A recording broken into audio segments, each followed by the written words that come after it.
Good morning, everyone. I'm Rosemary from St. Mary's College, Thrissur. So today we are gonna to discuss about some aspects of scientific writing, especially the abstract, bibliography, referencing, and appendix. First of all, the abstract.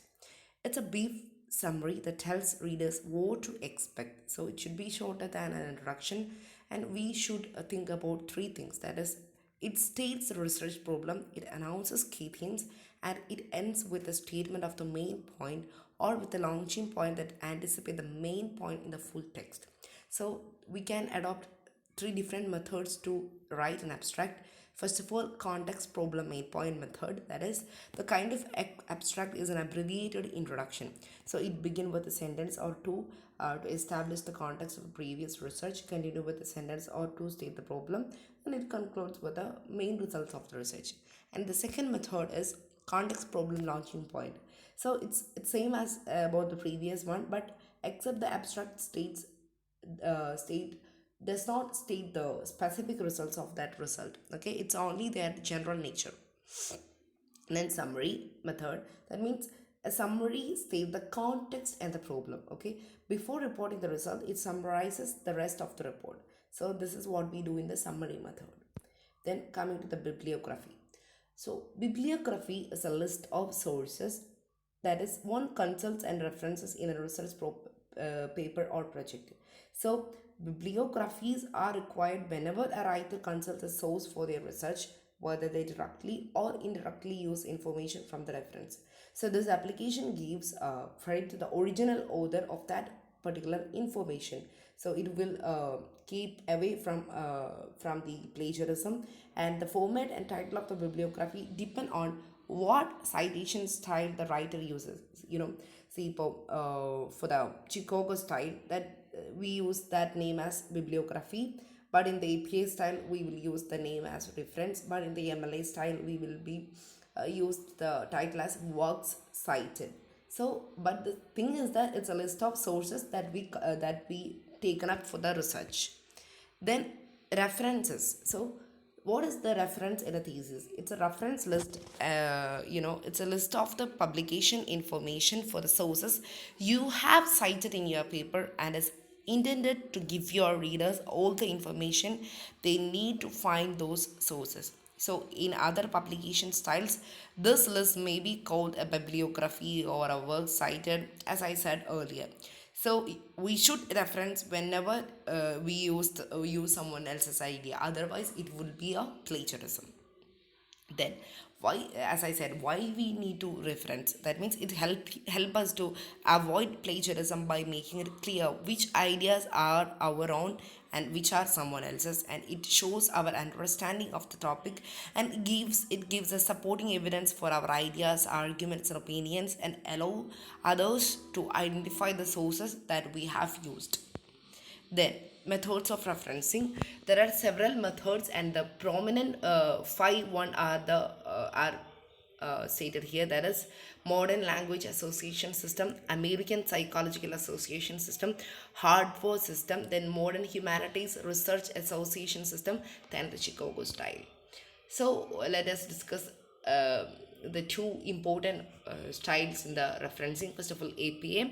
So here the style uses the author or date method of citation, in which the author's last name and the year of the publication are inserted in the actual text of the paper.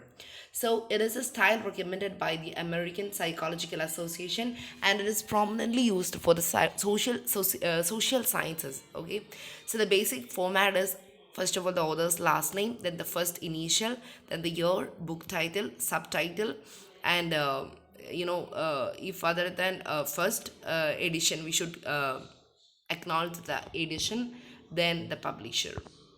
Then MLA style. Here, the text citation style uses the author's last name and the page number from which the quotation or paraphrase is taken. So the basic structure of MLA style is that last name, first name, then the title of book, then the edition that we have used, then the place of publication, then the publisher, year of publication, the medium of the publication should be added. Then coming to the last section, that is appendix. So here the appendix is the supplementary document that facilitates our readers' understanding of our research. So it's not at all a essential one for research paper, but it will give a support to the core arguments of our research. So it's a useful tool providing the additional information or a clarification in a research paper. So it helps us to provide more background information and nuance about our thesis. So while we including the body, it won't the paper will be too long and unwidely. So to neglect this problem, we use the aid of appendix. Okay, so as a rule of thumb, any detailed information that is not immediately needed can be added into the appendix list.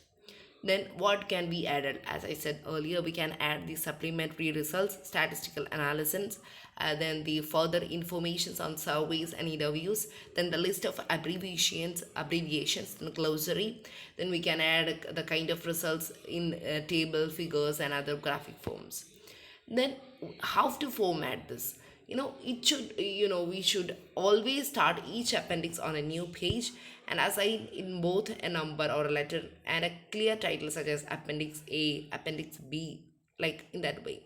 This makes it easier for your reader to find the appendix as well as for you to refer back to it in our main text. Okay, so it should restart the numbering in each appendix at one. And it is important that you should refer to each of your appendices at least once in the main body of your paper. Then it's also possible to refer to a particular component of an appendix. So here are the methods to how to make an appendix. Then where can we put this appendix list? The simplest option is that after the main body of our text, after we finish citing our sources, then we can add the appendix. If this is what you choose to do, then simply continue with the next page number. And the another option can be like this. Then we can make a separate document for only for this appendix.